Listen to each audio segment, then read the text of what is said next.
Who would be a Wolves fan, eh?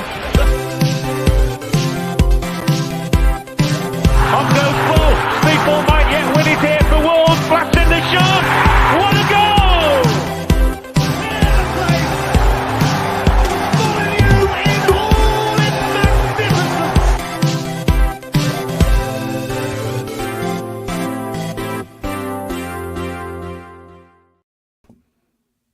Good evening, Wolves fans, football fans across the globe and YouTube this evening, Twitter and Facebook, hopefully. I'm your host, Little Dan, and we'll be previewing tomorrow's 12:30 BT Sport blockbuster between Wolverhampton Wanderers and Manchester City.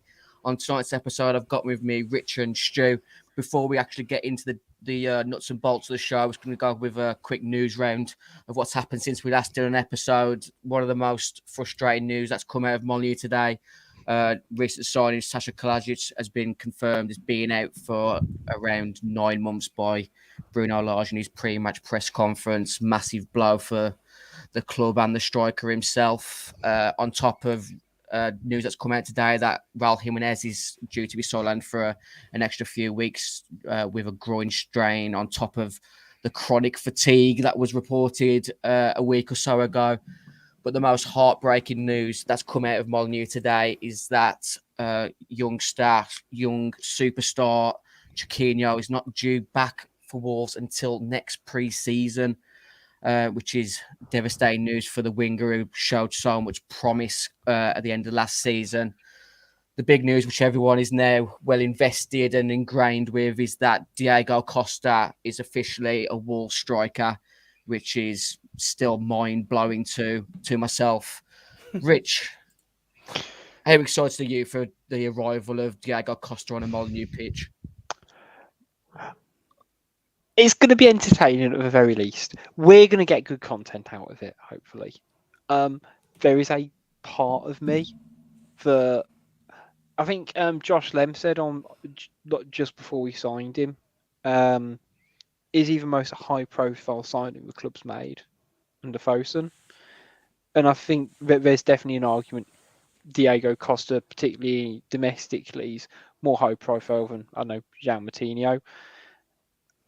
A worrying large part of me is with how many goals is he actually going to score? How fit is he? How quick is he going to be able to get off the ground? But as Stewie's going to rightly say, all our forwards are shit.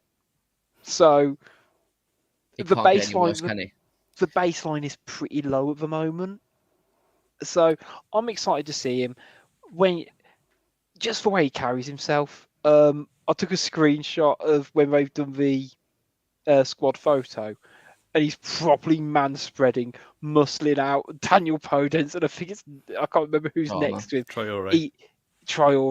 He likes to make his presence felt, and I'm a big fan of that. So, I'm 70-30 optimistic in terms of it's gonna go well for us, and he's not just gonna be an absolute dud like the last 3 or 4 forwards we signed. Well, there's definite excitement in the comment section tonight. Ethan Held has started with, it's Diego, not Diogo.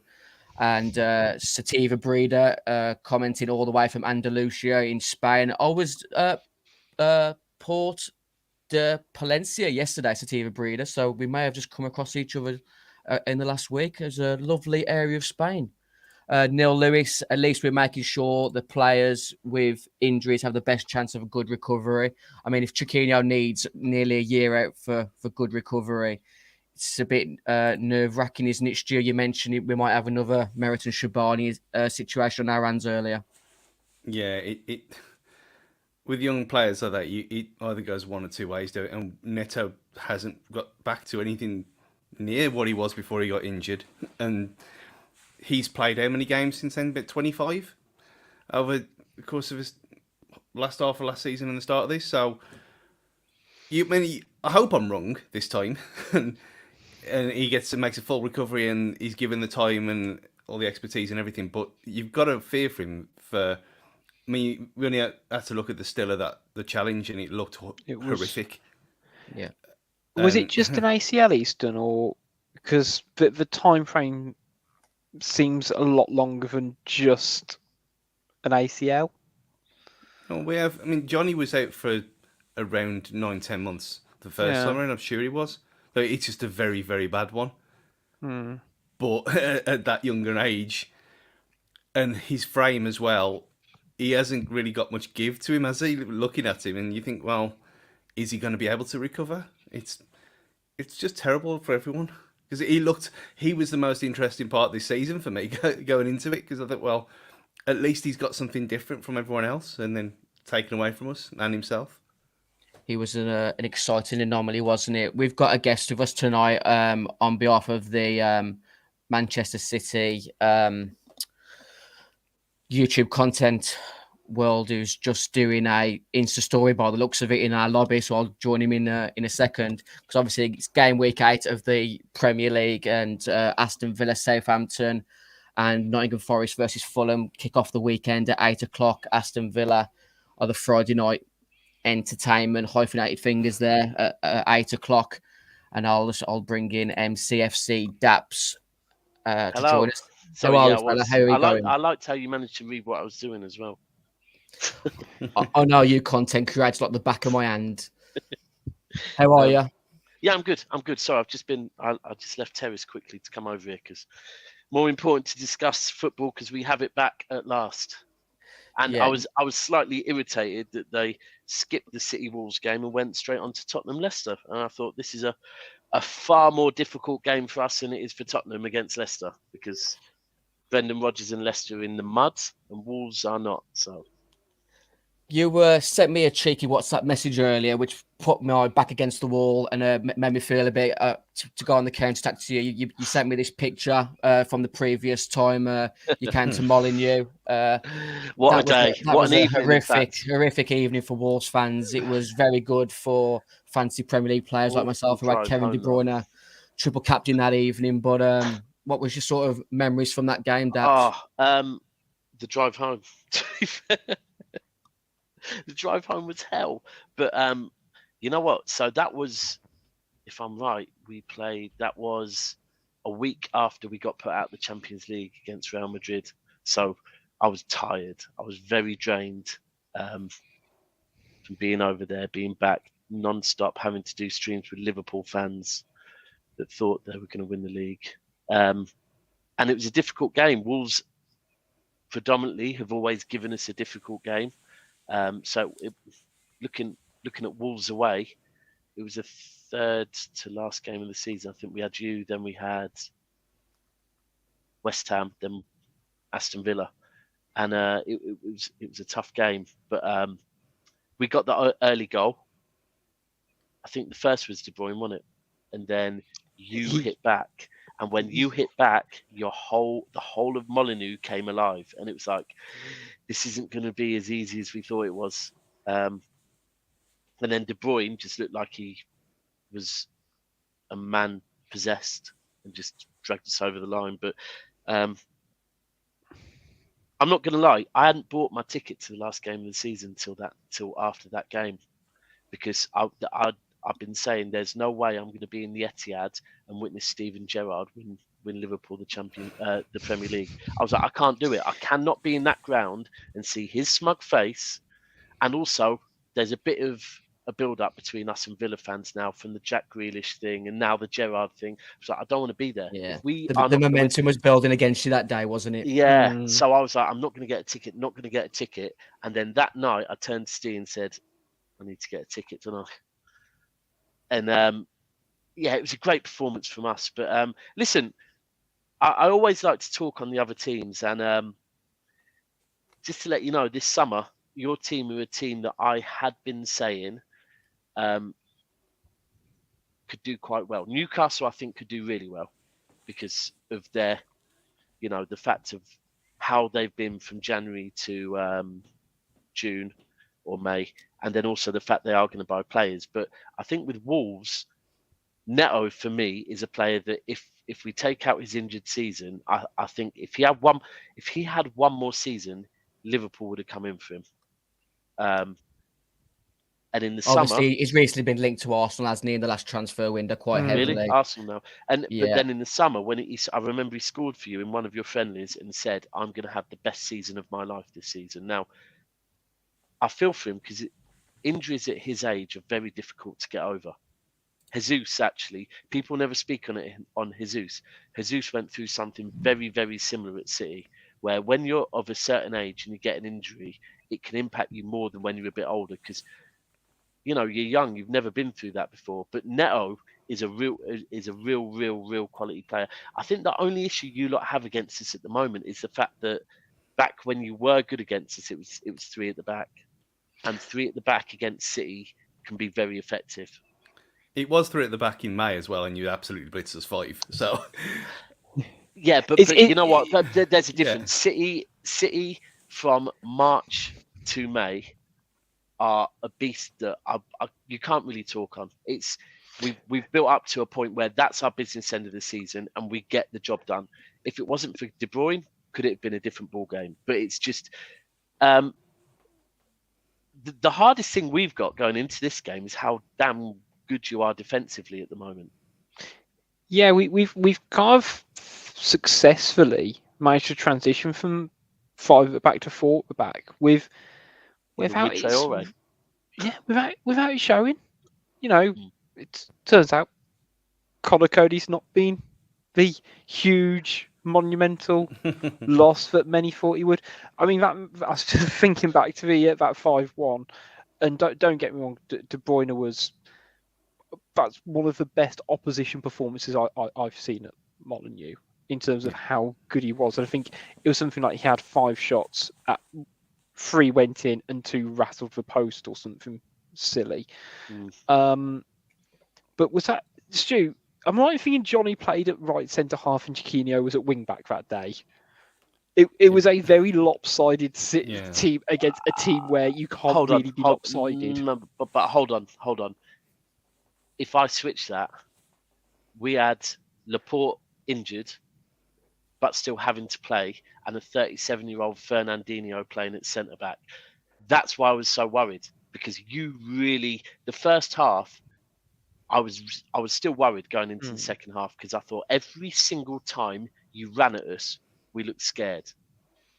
And it was only because Fernandinho in that second half remembered I'm 37. Why am I trying to play like I'm 21? I just need to use my football brain, because Laporte's got no legs neither. And it was literally just because Fernandinho's positioning was correct. Otherwise, on the counter, that's how you got you scored very quickly afterwards. I think on your first attack, because you looked threatening. You always will. I think the key battle tomorrow is your defense against Haaland. That's it. That is it. It's you're looking probably better than Tottenham defensively at the moment, and Tottenham are, I think, statistically maybe the best. But it's can you keep Haaland quiet for 90 minutes? That's it. Yeah, it's a big task for any defence in the Premier League at the moment, and in Europe, as shown against Dortmund on Wednesday night. There was a bit of a cheeky interview after the game, wasn't the Daps, where the presenter was asking Haaland about how Dortmund had managed to stop him. But what was your actual thoughts on the 2-1 win in the end? Did it wasn't as easy as it looked, was it? No, we're looking like a different team at the moment this season. I'll be honest with you. There's players that have gotten to the... Rodri summed it up. There was an interview with Rodri, and he said, Haaland doesn't need to change. This is about us changing. And that's spot on. Players are having to understand that. And to be fair to him, like Foden, early doors, got some criticism. Foden's been having to play false 9 for 2 years. So Foden to instinctively shoot, well, that's because he's been drummed into him. You're now false 9. That's your job. Now his job is to find Haaland by any means. So we're still in transition. We're still working out how to play with Haaland, while also not being all there defensively for me at the moment. You're still a bit makeshift at the back, aren't you? Obviously, John Stones is filling in at all different areas. It's deeper than just injuries as well. It's the fact that Pepper's changed and decided he's not going to revert from playing inverted fullbacks And when I mean inverted, I had to have someone that really deeps football explain it to me, because I've said, oh, fullbacks always push forward. He said, no, I mean coming in like they're central midfielders. And the issue you have there is you leave yourself very vulnerable down the side. Now, Walker with his pace, that's fine, but Walker's been injured. Cancelo's not quick. So all of a sudden, we've got two gaping gaps down the side. That's why we went out and got a Kanji on the last day of the transfer window, I think, because Pep's seen, with Laporte being injured, Ake got injured, we need pace on the left. We need someone strong on the left. Otherwise, against teams with quick wingers, we're very vulnerable. We saw it against Newcastle with St. Maximum as well. So there's these gaping holes. Diaz and Stones previously have been our best centre-back pairing. But that's because they had fullbacks playing as kind of fullbacks. Now the fullbacks are playing as midfielders. You need, and I've always kind of downplayed the left-sided left centre-back and right-footed right centre-back until you play with your fullback so far forward, and it's massive. It's huge. And that's what we've seen this season in the games where we've looked vulnerable. Now, Villa's a bit of an anomaly. I don't get what happened that day. I don't think they were better than us. There was something wrong. You know, you get those games sometimes where it's just nothing's going for you. But I think with Neto, that would be my concern. My main concern with you lot is Neto. I think he's very good, and he hasn't got back to where he was, but I think he will do. And it's just any game, it's going to click with Neto. So yeah, Neto needs that that one game to kickstart his season, doesn't he, Stu? Yeah, I mean, we were talking before you came on about how we've got Chiquinho, who's had an ACL and he's out for the season now, and Neto had a layoff at a young age as well. And we put a comment up for the audio listeners. There's a comment on the screen about Neto's work rate, and it's been second to none. He hasn't hid once, even when he was putting balls into the South Bank a couple of weeks ago. You could see he was getting frustrated with himself, but he still carried on and on. He didn't go sulking like certain other players have. He carried on. He carried on trying, and it is. I mean, he hasn't lost everything, has he? He ain't like Raul. He's still got everything there. So you're right. I mean, hopefully he has one of them inspired performances tomorrow that Traore did at the Etihad a few years ago. Oh yeah, and he's back as well. Do you know what? I only heard on the radio this morning. How is Costa on loan? No, he's permanent. He's a free agent. Yeah, it's a free agent. Oh, is that why you've been allowed to get him after the Yeah, window? yeah. Right, okay, got you. Yeah, Obviously, I mean, you just mentioned Diego Costa there. If he was Not sort ideal. of fully fit and he starts tomorrow, adapts, how nervous would you be? Look, he knows the Premier League and he's built for the Premier League. I think the British media, unfortunately, are to blame for why that guy left the country in the first place. The guy's built for the Premier League. He's just a menace. He's an absolute menace. He's the type of player who's a centre-back you just don't want to play against. There's one clip of him and Vinny back years ago where it's like they're both pushing each other off the ball and neither of them want to give up. I think he's built for it, and I think his age isn't too much of a concern to you lot because you've got young players around him. You've got young players with legs around him. He's just a natural born scorer, but also an absolute menace and a handful to defences. Also, can I just say as well with the Portuguese, I think you and your team and our team can both probably agree their mentality is different. Yeah, their mentality is insane. Well, we've had talks about that before, haven't we? Like in press, like things have come out in the press that why do Wolves sign Portuguese players? Because they don't play up, because they don't go on the piss all the time. They just work and work. They're family orientated and they do their jobs properly. So why wouldn't you? And competitive at the same time. Like we talk about João Moutinho all the time, like being 97 or however old he is now, and like if he's on the losing side in 5-side in training, he loses shit. Yeah. Well, on that, there's one moment I always speak about with Bernardo Silva, and it was the season we'd won the domestic treble, and at the title parade, he was being interviewed, and he looked pissed off, and all he kept saying is we should have gone further. I think we'd gone to the quarters in the Champions League. Might have been the year we got knocked out by Lyon, I think, and he just kept saying we should have gone further in the Champions League. It's like and I will credit Ronaldo for this. I honestly believe Ronaldo has put some sort of mentality in that whole Portuguese philosophy that they want to win everything constantly. And even this year on our title parade this year, Cancelo, Bernardo Silva, Diaz. Whereas you've got Grealish, Walker, Foden running about drunk with high-vis jackets on they've nicked off of builders. Fair play, they've just won the league, so I get it. I would have been a lot worse. But then the camera will pan to Bernardo Silva, Diaz, and to be fair, Rodri was there as well. But, and they're all sat there. They're having a drink, but they're sat there, and it's like they've come here to do a job. They've come here to win trophies. That's why they're here. They're not here to get pissed. They're not here for anything else. That's why you hear, I don't know, again, locally amongst your fan base, do you ever hear of any of them out and about drinking? You don't. No, it's like what you said. They're just really hard workers. Yeah. They don't like to waste energy. And I don't know if you've heard this myth, Daps, but Bernardo Silva doesn't like to waste that much energy that he still hasn't taken his Christmas tree down. This is from 2 years ago. I've heard that myth. He didn't want to take his Christmas tree. He didn't want to take his Christmas tree down because he wasted energy and he just liked it he liked having it up. Do you know what? He's someone that you often see out and about around Manchester, just walking his dog. Like 11 at night, he'll be in one of the squares in the middle of the Manchester, just walking his dog. But his dog's really little, so his dog can't walk that far. So that probably makes sense as well. He's reserving his energy. Thanks to everyone who's joining us live on YouTube, Facebook, and Twitter this evening. Just drop a quick like in the left bottom section. Just keep us, keep showing your support so we can, right? I wonder what Rich was doing then. I'm trying to point down to the like button, but realise I'm in completely wrong area.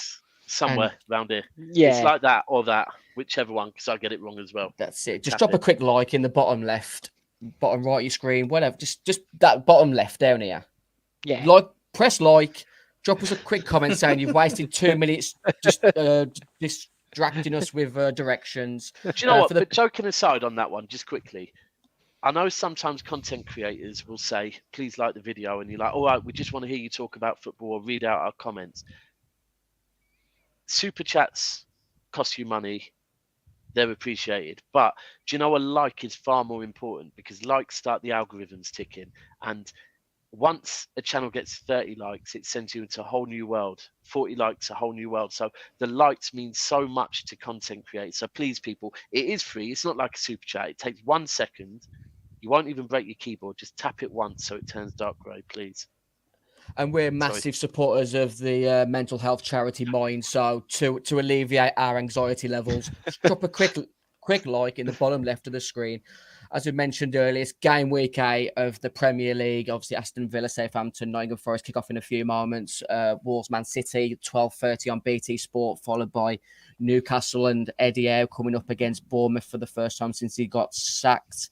Tottenham Leicester is the evening kickoff, and the weekend ends with Brentford versus Arsenal and Everton versus West Ham. I'll come to you first on this, Daps. If you had to put your money on one team to win out of those game week 8 fixtures, who's your money on this weekend? Tottenham. Leicester are in a bit of a mire at the moment, aren't they? Dog shit. Hate Brendan Rodgers. Hate him. Think he's a crap manager. I think he's full of excuses coming out. I think if it wasn't for the fact that he had such a good relationship with the owner's father, he would have been sacked long ago. For him to come out and criticise the club about, spending and whatever else, when he knows the insides and outsides of every single football club, he knows what his contract is. He knows that they can't get rid of him. He knows how much the academies cost them. For him to come out and kind of slander a club that you work for is just a bit of a...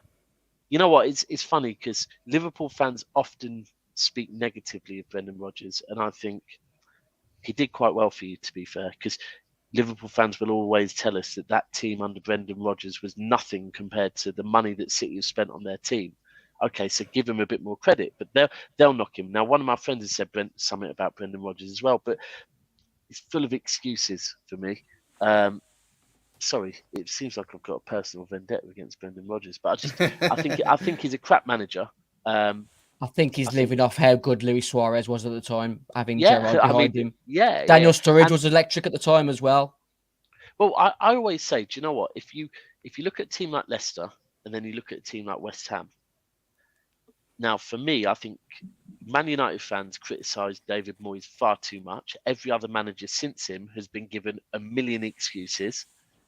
David Moyes never got any, and he actually had to follow, it hurts me to say it, but probably the best manager in my lifetime, possibly ever.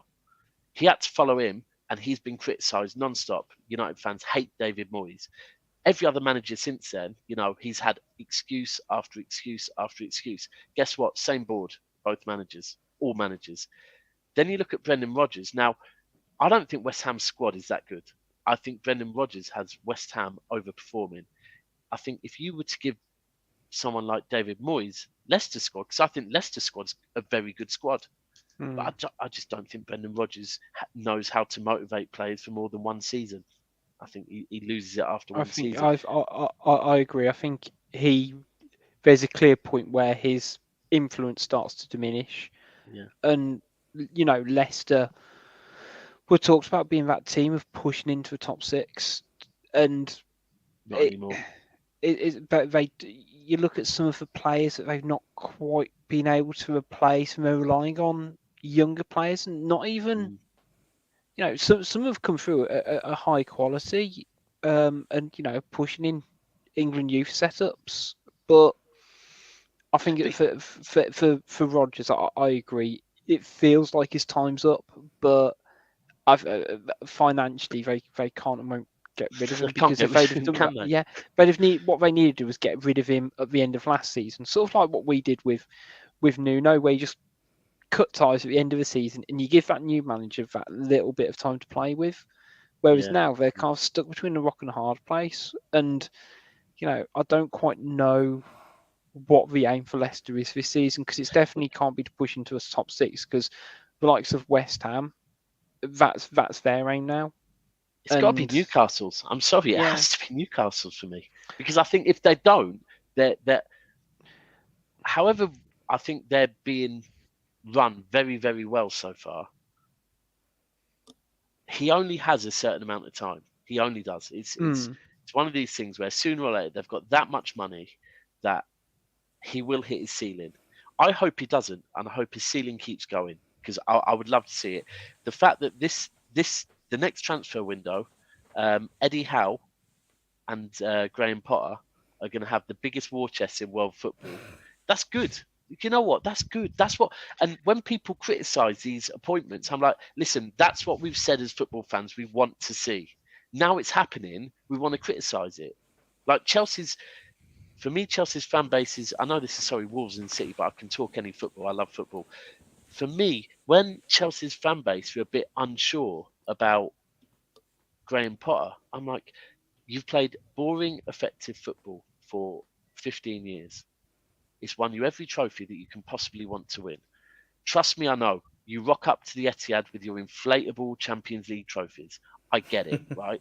But now, don't you want to change your brand and have a brand? Because we had it. We'd won all the domestic trophies we could have before Pep joined us. But Pep has changed us as a football club.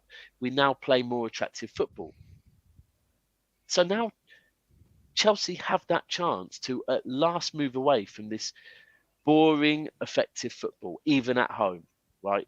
Tottenham fans, bless them, pushed Mourinho out the door when they were in a final because his football was boring, right? But Chelsea fans, they've now got a manager that could bring them attractive football, and they're split on him. They're like, I don't know, we should have gone for, and they're calling out these managers that have won trophies but don't play great football. So, I think it's good that these two managers have got those roles, but those clubs have to continue to. And like I said, I think your squad has something in it.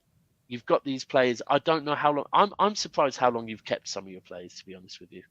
This conversation weekly, Dabs, to be honest, especially like Ruben Neves. Yeah, Neves is an absolute shocker.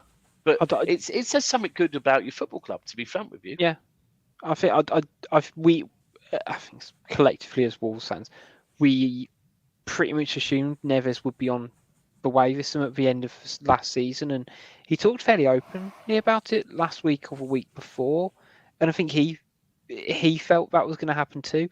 And to be honest, I think it just became apparent that there wasn't a market for him all of a sudden. And it was only sort of a bit too little too late with, let's say, Liverpool turned around a week before the transfer window closed and says, we want a centre midfielder. And by that point, Neves has been made. We won 100 million. Yeah. And Yeah. we just stocked up the price even more.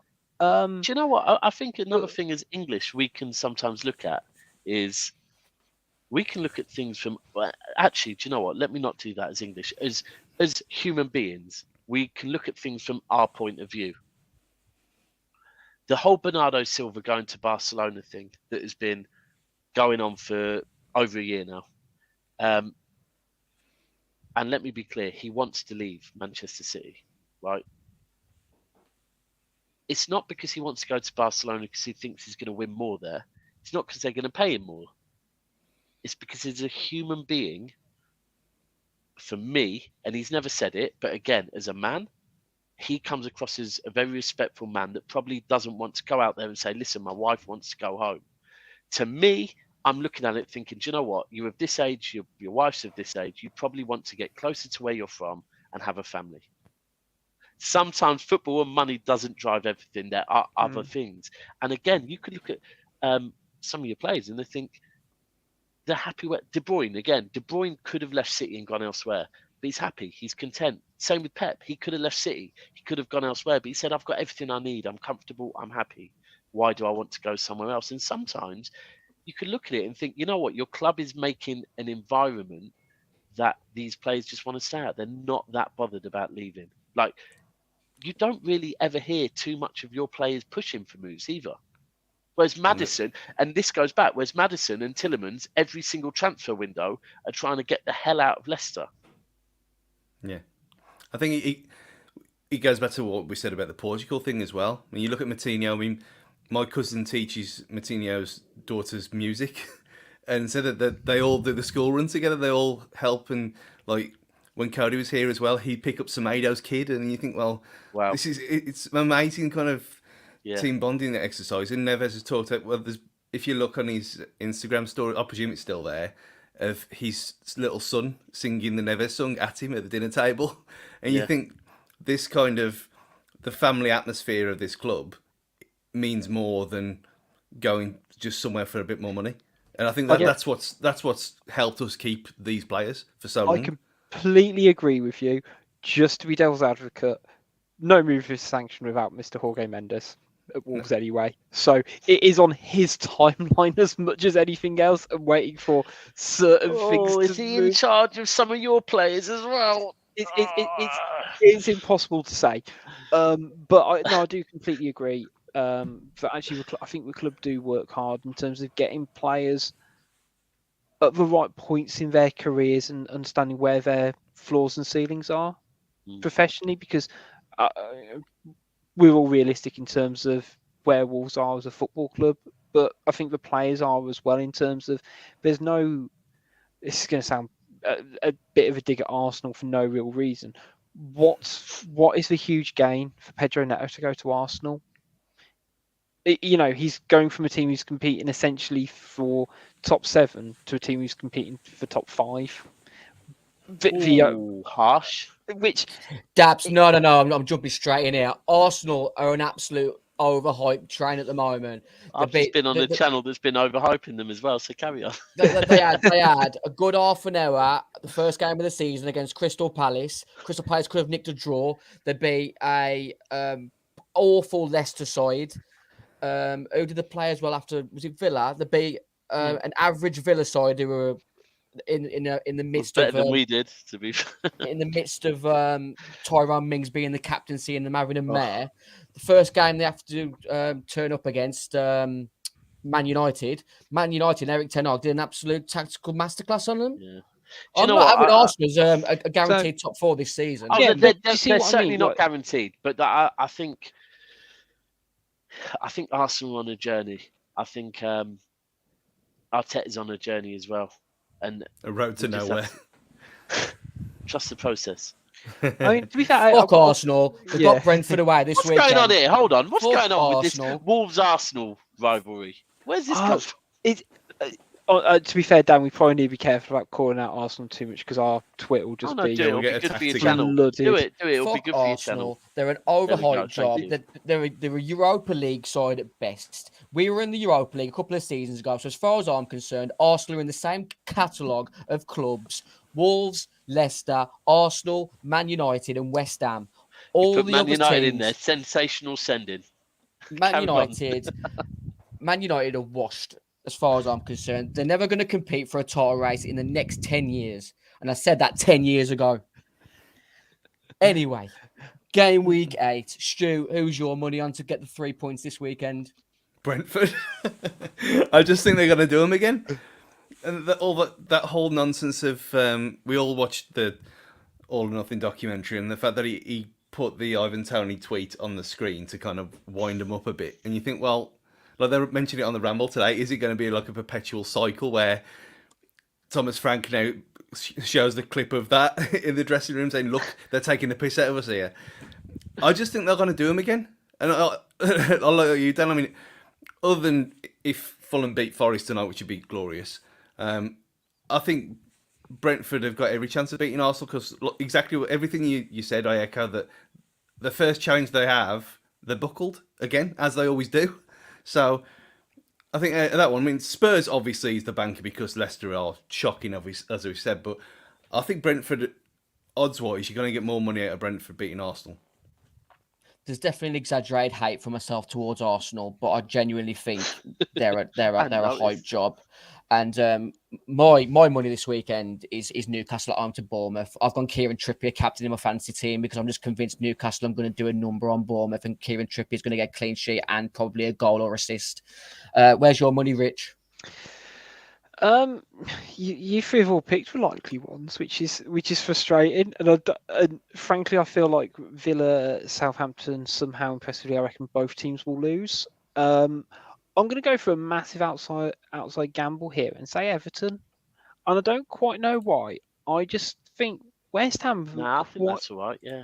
I don't think I'm not convinced by West Ham, Bo. I'm with you. They are greater than the sum of their parts, and that's not a bad thing necessarily, but it does mean they struggle sometimes, and I don't know. Another point for you there, Rich, is that they usually struggle after a Thursday night Europa. Yeah, and you've got Frank Lampard loves playing games against West Ham as well. One thing when I was doing a little bit of a quick fact checking, lads. Did you know Andy Lonergan's on the books at Everton? Blimey. What a career he's had from Liverpool, World Cup champion club, whatever it was, to playing for Everton. Back with Conor Cody, and there was roommates at Wolves as well. What a world, eh? It's come full circle, hasn't it? Vinagre and Thelwell. Get the boys back together. Yeah, I mean, to be fair, I don't massively rate Everton saying literally any of that, but I do sort of just think I can see it as well. I don't think Wolves pull it out. I don't think Wolves are as strong as people think. Yeah. I really do. I don't know what it is, but I've obviously because of what they did last season, I've heard a lot of hype on West Ham. Sorry, both begin with W. But I don't. For some reason, I don't feel threatened by West Ham. I feel they've got too many slip-ups in them. I think Newcastle will finish above West Ham this season. Easily. It's interesting. I think you lot... Look, I actually think you lot should be targeting... Like, West Ham should be a team that you lot should be looking at and thinking, yeah, that's our level. I think if we could score goals, then we kind of would be. But agreed. You do need to score a few more. Was it three? 3 in however many? You're not scoring much. We ain't scoring. I say we've got the joint best defence in the league at the moment. It's coming like a repeat of last season, where we finished the season with 38 goals that we scored. That was a deflection. I know. No, so I know that your defence is one of the best in the league at the moment. But how many goals have you scored this season? 4. 3, 4. 3. 3. Yeah, 3. 3. and that's a worry. We've always kept games tight. That's it. Going back to the sort of the Nuno sort of last 18 months, we always kept games tight, but we've always struggled to score because let's get it right. Sort of since Jimenez had that bad injury, we've not had a focal point centre forward, have we? Tomorrow, hopefully, he features. Is he playing? It's a day.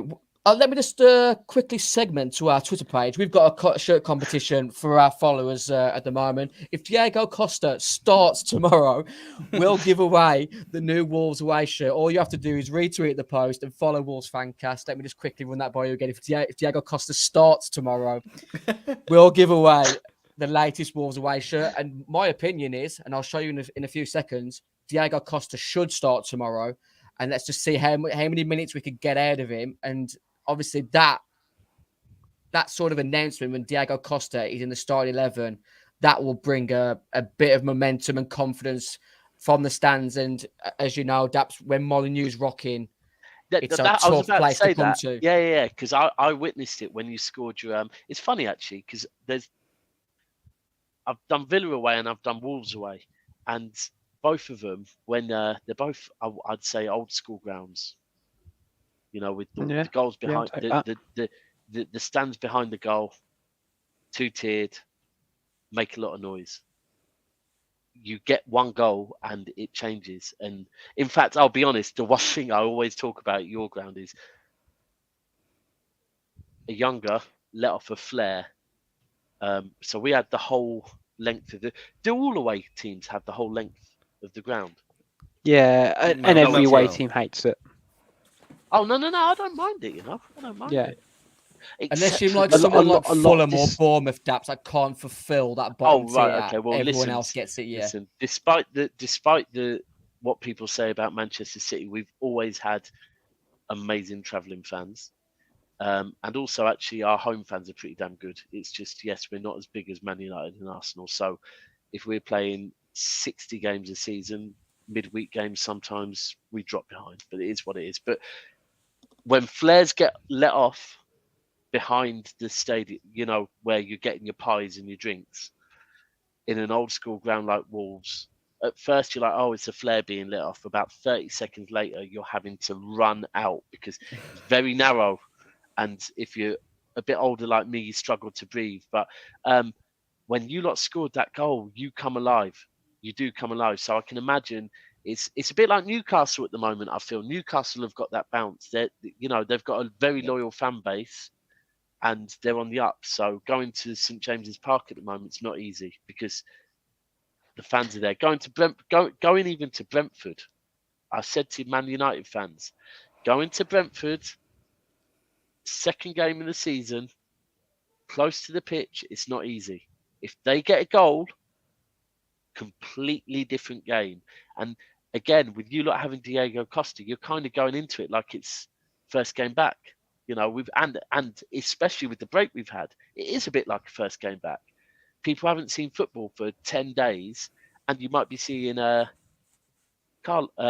Diego Costa. Yeah, I'm more excited tomorrow than I have been since the start of the season last year after lockdown. See Haaland. Well, he's not human as himself. He doesn't count. But it is. I mean, I'd rather start with Diego Costa. Give you, even if he only lasts for the first 45 minutes. Yeah, if he only lasts to see what he's got about. Because, like I said, it doesn't matter what. I don't care if you're Virgil van Klondike. You don't want Diego Costa up against you because he's all elbows. He's rough. He's in your face. So excuse my French. He's a shithouse. He was a shithouse before he went back to Atletico, and Atletico are the kings of shithousery. Trust me. Yeah. So he was a shithouse and went to learn how to be a real shithouse. So he's going to be even worse. And he's coming back to the Premier League. When he was in the Premier League before, he was bad, and I feel like he'll be coming back with the bit between his teeth this time, because whereas before he was younger, and he probably did care about pissing off the media, I don't think he'll give a shit about who he pisses off now as well. This is probably his last move, and he will be like he'll look at Diaz and think, yeah, I want some of that. when he came on against us in the second leg of the Champions League, because he was injured for the first leg. When he came on in the second leg, was it Costa? No, it's Suarez. Sorry, actually, it was Suarez. But very similar thing. South Americans, they're absolute bastards to play against. They really, really are. And when you look at City's defence at the moment, which is a bit, you said it earlier, bit part. We don't know who's going to play. Midweek, I think it was Kanji and Ake. Hmm. Week before, it was Stones and Diaz. Week before that, it was Ake and Diaz. That worries me always when centre-back pairings change, and then you go and put someone like Diego Costa in there. You could get, and when you say about him playing 45 minutes, if you can give Manchester City a hard 45 minutes and frustrate us, that's when they start second guessing themselves, and then the doubt kicks in, and before you know it, Pedro Neto's on the break. Well, it makes more sense doing it that way than bringing him on when we're like 3-0 down with 20 minutes left. Yeah. I mean, Sativa Breeder in the comment section can't be worse than Raul at the moment. Exactly. It got announced that he's going to be sidelined for a few weeks with a groin strain. Any thoughts on that injury may be a big part of his recent performances, Rich?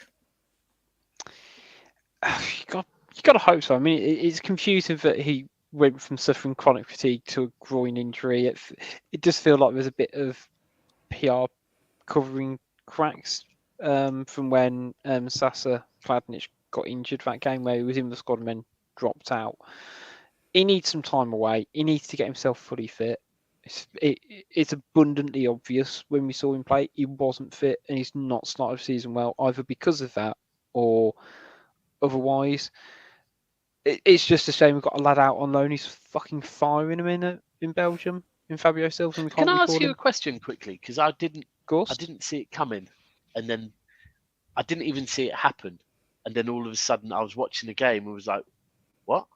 In fact, I was watching the Everton Liverpool game. Was like, "What?" Cody, did any of you lot see that? Where did it come from? It's all about the transition. He can't play. I mean, we say that he can't play in a two centre back pairing, but he did okay against Liverpool with Tarkowski the other week. But I think it just came to the right time for him to move on. Obviously, the World Cup's coming up. He needs to be playing games, and I think Bruno Lage has got his heart set on Kilman and Nathan Collins. So it's your manager or him? Yeah, the manager. Both. He was told the first day back at pre-season that Bruno wanted to go in a different route, and it was just the right move for both parties. You don't want Conor Cody, the captain, lingering about in the dressing room, trying to support the team, because if you're not playing, you're going to be a disruption, aren't you? As good as a professional that Conor Cody is. If that's how it went, that explains what I said earlier about how, again, when we were speaking on the Portuguese and how you have to give some respect to your owners and how they're running the club. That again, if that is how it has gone, the fact that you've actually looked at that and gone, because that's spot on.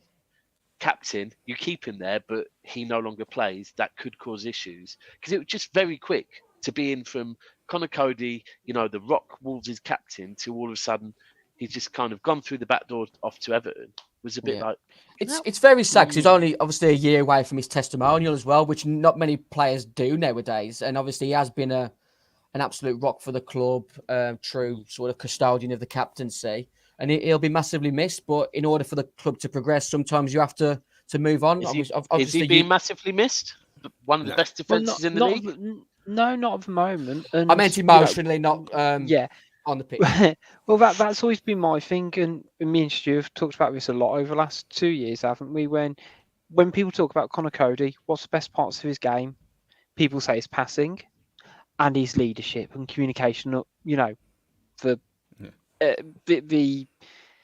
things essentially outside of his footballing ability. Problem is, he doesn't do those raking passes very much anymore, because we're in the Premier League against good teams, and it's kind of hard to do it on a regular basis. I can think of about 3 off the top of my head. Ironically, one was against Man City when Edison gets sent off. But genuinely, that was probably the only time he did it that season. And you go, whether it's him or the instructions, he's not doing it. But when we are playing badly, he is usually having a bad game, and we are looking unorganised. So when he is not in form, it shows, and it really does. So if you've got, I've always thought that about him, as well. yeah, He's the type of player that can look unbelievable in certain games, but then in some games, do you know? I hate to say it. Do you know who's very similar to that though? Van Dijk. Van Dijk can look unbelievable. Yeah.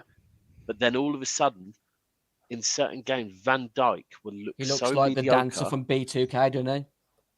And he'll start blaming everyone else. Cass told me you were funny, to be fair. So, but Van Dijk's very similar, where someone that looks like the rock of their defense, but then maybe that might not be that he's the rock; it's the people around him. When he's reading Twitter on a daily basis saying no one's dribbled past him in 2,000 years, that's going to make you feel like a rock of a centre-back, isn't it? But when Liverpool are starting to concede goals, and their defence has been poor this season, their defence is not great stats-wise. And obviously, with him being the main centre-back, Matip's been out. Joe Gomez was absolutely dog shit versus Napoli last week, I think it was. Yeah. And I think Virgil van Dijk is having doubts and he's off form himself. Back and all of a sudden, Matip's come back and they look good again. That's it. As I mentioned earlier, thanks for joining us on the Wolves Fancast match preview on the 90 Min Network alongside our main sponsors, Pixel Yeti Media. Let's take a look at the likely lineups this week. Daps sent me his earlier on. I hope you can all see that on the screen. Yeah. Yeah, okay. I'm getting sensible soccer vibes there. That's it. I'm starting with you, Daps. In goal, you've got Ederson with a back four of John Stones, Ruben Diaz, Nathan Ake, and João Cancelo at left back. Midfield three of Kevin De Bruyne, Rodri, and Bernardo, with Foden, Julian Alvarez behind some Erling Haaland bloke who doesn't seem to be in the social media every two tweets at the moment. It's not in the best of form, is he? No, he's not. I mean, we'll just move him about there on the pitch so everyone knows who we're talking about. I mean, to be fair, you just want to move him into your box and leave him there. I mean, we'll come to that in a few minutes. He's been sensational for you this season, hasn't he? I mean, we look at his stats here. He's averaging a goal, 13.2 touches. It's men against boys sort of stats, isn't it, Daps? It's just. Pep said you can't teach what this man does, and that's it. With players at my club, I try and not get overhyped on it. Like I've been saying all summer, I wanted him to join us to see the shithousery. I wanted him to tell everyone he's a City fan. But Alvarez was the one that I was more excited about because I kind of think, this is set up for a fail. It was very similar with Foden. I would not get carried away with Foden. Although I was seeing a lot of good signs, I was like, I don't want to get carried away. I've seen Man United get carried away on young players too many times, don't want to do it. But then watching this man, and it is, people will focus on the negatives because they want to. I've learned as a City fan, things that used to be positives about my club. Oh, we like you. You know, your fans were loyal when you were rubbish. Now, you've got no fans. It's like, we used to like us because our fans were loyal. Now, apparently, we have no fans. But I get it. It's because when you start taking trophies off the big boys try and find something to focus on. So on Haaland right now, they will focus on, but apart from his goals, he's not really contributing much because they want something to put him down on. But this is the beauty of being Manchester City. What do we want? What more do we want? We don't need a Kevin De Bruyne. We don't need a Cancelo. We don't need a Foden. We don't need a Rodri. We don't need any of this. All we needed was someone to score not goals, because we've believe we were the top scoring team in the top 5 leagues in Europe last season. We need a player that can score in clutch games that we are struggling in. Palace last season, we didn't win either game. We won this season. Penalties, we've been shit at them. Haaland steps up, calmly puts it bottom left. All of a sudden, we can play this passing football, but sometimes we struggle to break teams down. Rarely, but sometimes. Now, guess what? Lump it in the box. Haaland will get there. And it's just, that's the difference with Haaland right now. And League, it's already helping. Champions League, it can help even more. Well, we've seen, to be fair, we saw against Dortmund. We were shit against Dortmund. We were very bad. Moment of one pass from Cancelo or De Bruyne, Haaland gets on the end of it, different ball game. And against Forest in particular, it was just, and there are other parts of his game. He was getting back, he was getting involved in the game, winning the ball back. But people won't talk on that, which is fine. When the ball gets in the box, the man comes alive. And it's not like, people say Trent can put it on the end of someone's toe. You don't need to do that with Haaland. It's like you've got a space this wide. You put it in there, Haaland and his stride will get there before someone else. And that's how it is. We just have to keep him fit. But I think the other key, and that's why I've said in this in particular, we're coming up against a Wolves team that people are struggling to break down. So if we go in there and try and play the same football we've tried to play against Dortmund, we might struggle. I also saw the same thing in Tottenham. We were due to play Tottenham before the games got cancelled. And I said, hard team to break down. What we need to do is give them more than one problem, because teams will look at Haaland and go, that's our problem. This is where we need to now be clever. If Wolves think they're going to concentrate on Haaland, we now need our other two forward players to be giving them problems. And right now, Grealish, I hate to say it, you lot probably love it, because I would imagine you lot can't fucking stand the guy. No. Or do you not mind him because he left Villa? I think he's an idiot, and he's got like, he's got a bit as much intelligence. Let's not say idiot, but his intelligence is about as much as my big toe. I mean, he's probably as intelligent as the grass, Ian. I mean, let's be honest. But even his tweet about the Queen was just, Jack, you've just seen this trending, so you put it, haven't you? Bless you. Yeah, I think leaving Villa, that side of him is kind of appreciated more now, because he's harmless, because he doesn't know, does he? He doesn't understand. Honestly, there's a City, like the Amazon Prime thing. They did something for last season, and about the 65th minute, Jack fucked off to the dressing room and was with the chef in the dressing room. He already knew he wasn't going to be used as a sub. And he's in the dressing room going off, never been so scared. And I'm nearly almost trying to do the accent, but not quite. But he sat watching the game in the dressing room with the chef and saying it's the happiest day of his life, which I loved because it was against Villa. And the way they've slandered him, it's like his happiest day of his life was winning a Premier League against you lot. But yeah, I think Grealish at the moment, unfortunately, if we play Grealish against you, he's not in form. He's not going to give you trouble. And your defence is looking very solid. Mahrez right now, Grealish is a full boy. Mahrez right now also isn't in form. And we saw that midweek. You lot will focus on Haaland. So we need to have Foden and Alvarez, because Alvarez is a problem. And I think Alvarez will press you. And he's also very clinical as well. So for me, I think Alvarez is very important, especially if you play 4 at the back. Because when people play 5 at the back, you can have 2 try and do Haaland, 1 more on Alvarez. If you play 4 at the back, Alvarez could potentially, if you want a little outside bet, I'll put some money on Alvarez scoring tomorrow. He has been massively, how do I word this? He's been massively unlucky, hasn't he, Daps, that Man City have been able to sign Haaland, because the promise and potential that Alvarez came with in the summer was quite high. It's not an outlandish comment, is it, to say bet on Alvarez to score tomorrow? I predicted Wolves to start as we've previously played in a 4-3-3. I've brought Semedo in at right back instead of Johnny, allowing Ait Nouri to be our left back, hopefully utilising any attacking chances that we actually get during the game. Kilman and Collins obviously at the back, Mateus Nunes, Neves and Matinho in midfield 3. I've started Diego Costa up front because how could we do a competition and not back him to start? Pedro Neto and Adama as our counter-attacking wingers. Any sort of changes that you'd suggest on that Wolves lineup, Rich? I'd be happy.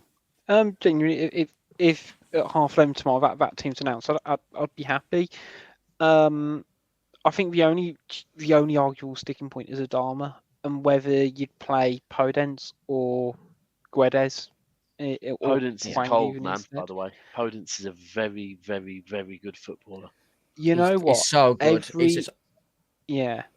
I'm not sure whether he's actually fan, is an ideal player for this sort of game where we're going to have our backs to the wall for Traore is the ideal player majority. against Exactly, City. You've yeah. seen it before. My only other thing sort of in the back of my mind is if we can frustrate City for the first, 45, 60 minutes, and then we can bring Diego and Adama off the bench in one substitution, the lift that brings would be huge, wouldn't it?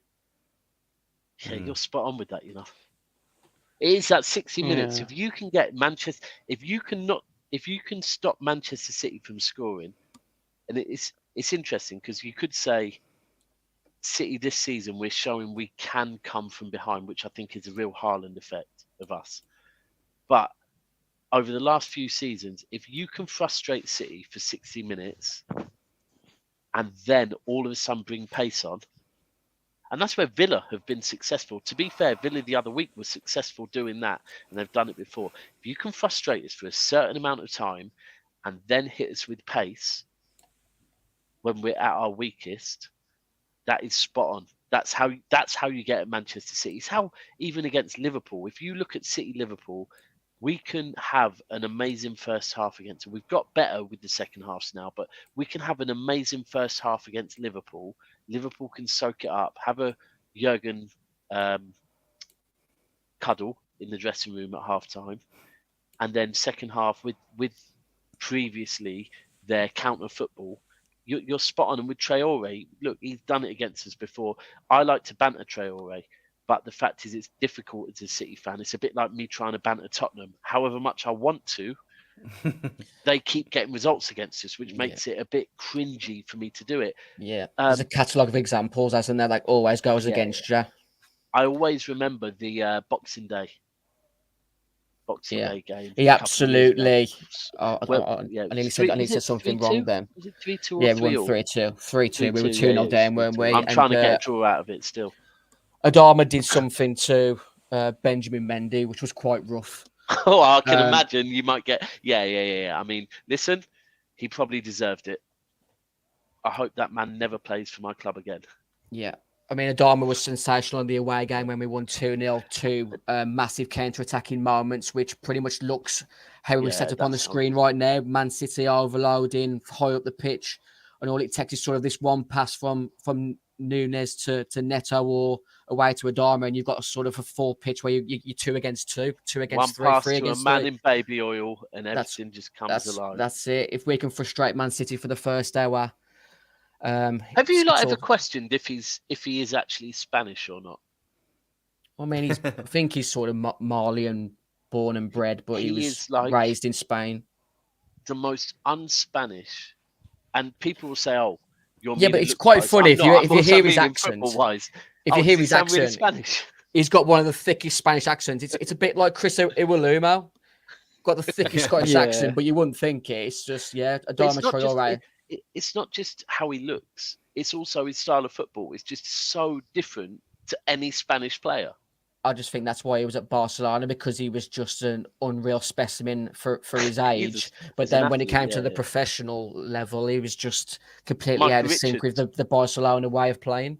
Michael Richards at City, far too top heavy, unfortunately. Michael Richards, and I always think Michael Richards and Traore are actually very similar, because Michael Richards was a beast as a right back. He got played centre back, but when he played right back, he would not the ball past players and then just look at them. You know that rugby league physique that's like, I'm quick, but I'm also very powerful, and it's like you don't want to come against that as a defender, someone that's quicker than you but also stronger than you. So, yeah. That is, I think, when I look at it, already on Talk Sport this morning on the way into work, we're talking about Traore, and I was thinking, flashbacks. Does Adama start for you, Stu? Because there's still a question over how much Bruno actually trusts him, isn't there? I don't think. We all know my thoughts on him anyway, but I don't, Stu. Tell me your thoughts on him, please. I hate him, and I can't wait for the day that he leaves. And he's had probably what Me and Mendy. in the In last 2 years. In the last 2 years, he's probably had 4 good games. 2 of them have probably been against City, to be fair. But he's just you can only go watching him for 4 years and him being the same player as he was when he joined, and the whole thing of there's the potential one day he'll get it every week coming up until you get he's not going to get it. He's not going to get any better than he is now, but we know when he can be bothered and when he's on it. There's no one in the world like him, is there? And he causes chaos. Now we've got the Dark Destroyer, the Master of Chaos himself up front. Hopefully, then maybe something like that will happen. And the fact that Guedes has done fuck all, and Neto's not back to his best. Podence is one injury away from disaster. It's like, is there any way you could play Prudence and him together? Yeah, I mean they've kind of. That's the other option. It's playing with a false 9 and playing Podence as a false. A 5'4" false 9. Why didn't Conte sign Traore? They wanted him as a wing back because he wanted to play wing back. I don't think Adama wanted to play wing back, and then Barcelona came, and then it was just I'm going back to Barcelona. Fuck Tottenham. Yeah, it was linked with Tottenham, wasn't he? He was. Yeah, fuck me, he was at Barcelona for no time whatsoever, was he? Yeah, we got no money for it either. It was a shocking move from the club. Well, it shows that he's come back to you. Kind of showed he liked the city. Wolves. And no one wants it. That's why. I'm not. Wolverhampton's a great city, Dabs. Don't get me wrong. It's a great city, but he didn't want to come back. I've DJed back in the day in Wolverhampton before. Oceana. How are we 66 minutes into recording that? This is only just quick now. Yeah. We could have made a show around this, Dabs. Yeah. I DJed at Oceana at an under-21s event there once with someone called Paul Anthony. Soups, remember him? Paul Anthony. Yeah, guy called Paul Anthony and I also used to sell DJ equipment to a shop in Wolverhampton as well. But I don't want to. This is not a knock on you, Daps, but Oceana is no longer there. Oh, I have no doubt, bro. It's fine. I'm old. It's fine. I look younger than I actually am. His face is still. No, the whole building's gone. It's got. Did it change your faces? You know what? I'm being. But your shop. I'll be honest. I live in a shit town, right, called Bedford. Right, it's a town. I'll be honest. It's so similar to Wolverhampton. Like the shopping. You know when you walk through, when you live in a town, right, and then you go to a city and you see their shopping centre, and then you think to what your shopping centre is, and you think, "Fucking hell, we're." It's kind of a bit like going to our ground, then going to Old Trafford, to be fair. Do you know the Queen's Park area of Bedford, Daps? Oh, do you know the Queen's Park? Oh, my granddad was born in that area, so I'll have nothing bad said about Bedford. Oh, listen, I get my meat from Queen's Park, bro. Queen's Park is a spot for meat. Yeah, no, so salute to you for knowing Bedford to mention Queen's Park. Yeah, I fully know it. Fully know it. I've just realised I was like, faces. Oh, is it still open? I know it isn't because my employer's building there instead. We're taking over that area for town. Do you know the other thing I was disappointed about is I've heard a lot about your underpass. The subway. Those days have gone now, Daps. They've from gone.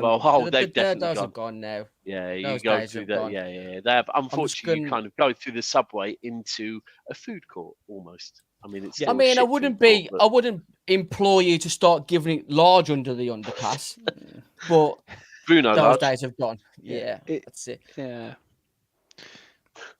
Worst part of the show, guys. Like I always say, score prediction time. Stu, I'm going to come to you first. What's your gut feeling for tomorrow? I don't know why. It doesn't make any sense to me, but I'm going for a 2-1 win, you know? I don't know. I don't know. It's not... There's nothing wrong with that, Stu. I like to see positive energy coming from you because it's rare that I see it both physically and via WhatsApp. Richard, your prediction for tomorrow? It pays me to say it. 2-1 Wolves. I'm hoping the nervous energy that Daps is feeling right now is being like no. transferred to City's side. You know what? I'm in a real predicament right now because I'm getting pissed off with doing shows with everyone that's telling me City have won the league, and I'm like, we're not even top. So why are you saying that? It's mental that you're saying that, because we've dropped points against Villa, we've dropped points against Newcastle, right? So we're still not looking complete yet, but people are creating this agenda already that, and I think it's so that if we don't win the league by 47 points, people can go, Pep had a shit season. But last season, I was known for not doing predictions because when I did do predictions, we fucked up. And I also never wear my team's colours on the day because when I did, we fucked up. So I don't do it. Second game of the season, I predicted we'd beat Bournemouth 4-0, and I bought a top and wore it on the day, and we won 4-0. So then the next weekend, and then I also called us something else. So then the weekend after that, I went and said, yeah, we're going to win the Champions League this season. Haaland's going to smack Salah's goal scoring thing, and we're going to get over 100 points. We went and drew against Villa. So I am in this world now where I have no idea what to do because I believe in superstitions. Both of you have just said 2-1 Wolves. And in my head, that is the type of game I could see, because despite popular opinion and my accent, I grew up supporting City from 3 years old, going to Main Road. I'm still of this old City way that we fuck up, and I'm very pessimistic going into every single game. So I can look at what you two have said with the 2-1 and go, I get it fully. I do get it that you could frustrate us even if we score one. You score the second with the way your ground is, that could carry you over the line. However, I have to carry my club on my back and have belief in the big, robotic Viking monster. And I'm going to say 3-1 City, Haaland 1, Alvarez 1, and Rodri 1. We've gone an hour and 12 in tonight's I need to place episode, a bet. and Kevin De Bruyne has barely been mentioned, which is sickening on the back of how unreal a footballer he is and how he performed at Molineux last time. I think it's going to be a 1-1. I think it's going to be similar to the performance when we first got back into the Premier League under Nuno with Willy Bolly's hand of God. I think... Oh, we all have them. It's fine. Yeah, I feel, and I'm confident Wolves have got enough to stifle Man City tomorrow, but Man City are a special side at the moment with the strikers and obviously Kevin De Bruyne and every other player they've got in their 900-man squad, which we can't compete with. Thanks for joining us. Whoa, hold on. Hold on, young man. Hold on, I'm the host here. I want you to go and look at that, and next time we do a stream together, apologise. What's your high squad number player? No, we're talking numbers because this isn't old school where people go from 1 to 20. We have a squad. I'm spreading a narrative on my YouTube channel. All right, Foden 47. Fuck it, there you go. Own it. Run with it. What's his name? Cole Palmer. Yeah. What number is he? 70 or something like that. Is he? We can't. You know what? We can't mention Ken Campbell here, can we? Squad list up at the moment. I don't even know, but if that's true, has he got a mad number? No, but joking aside, if you go and look and take out our youngers, we have a squad of about 18 players, but it's the quality. We'll go with Foden. There. We've got 47 players. We'll go with that for your narrative. That's it. Yeah. Thanks for coming on the show tonight, Daps. No, love. Pleasure. You've kept me a lot longer because I've enjoyed it. So. Yeah. Cole Palmer, just Cole Palmer is squad number 80. And that is 77. and sorry, we've been on for that long and I haven't noticed your background. You're that much of a fan that your background is yellow, kind of mustard, in fact. It's an old gold Dulux colour LCB 989. And even your chair is as well. You love Wolves. Mate, I don't like to call people nonces very often, just every half an hour, but he is a Wolves nonce. Oh, okay. Or Greenwood. Sorry. Allegedly. Thanks for joining us tonight on the Wolves Fancast match preview, a part of the 90 Min Network, and with our main sponsors, Pixel Yeti Media. Wolves versus Man City, 12:30 tomorrow, Molineux Stadium or BT Sport. I'm signing off with the chant that I'll be starting around 12:30. He's just a shit. Have hard flow. Fucking Thanks for joining us. Good Listen. night. Steve Bull.